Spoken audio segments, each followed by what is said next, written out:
This presentation is to inform you how antibodies are produced in a specific immune response.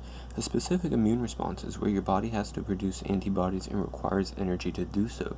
A non-specific immunity would be when you are born with genes in your DNA that already fight a certain pathogen.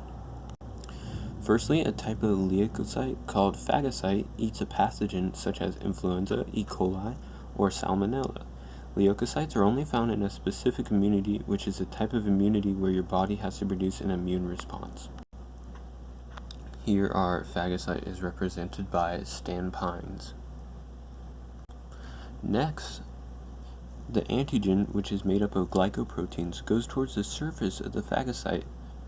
MHC proteins, or major histocompatibility complex, are used to create all proteins in the immune response. Here you can see our antigen is represented by a pig.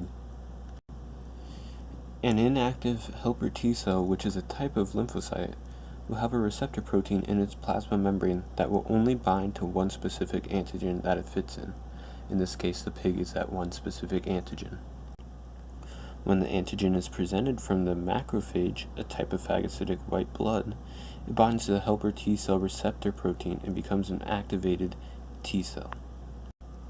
An inactive B cell, which is also a type of lymphocyte, has antibodies in its plasma membrane, and when those antibodies match with an antigen, they will bind together. In this case, the pig is still our antigen. In order for this to happen, an activated helper T cell with receptors for the same antigen can then bind to the helper B cell, activating the helper B cell.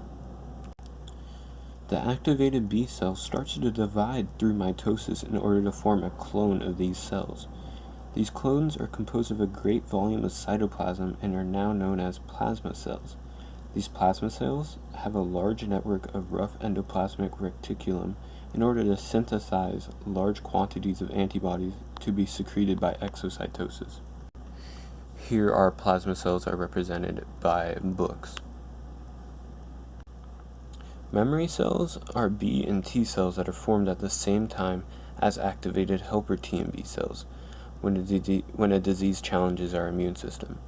Once the antibodies and activated cells disappear, the memory cells will stay so that next time the pathogen enters the body, the immune response will be much faster. And these books with a number 2 on them represent our memory cells.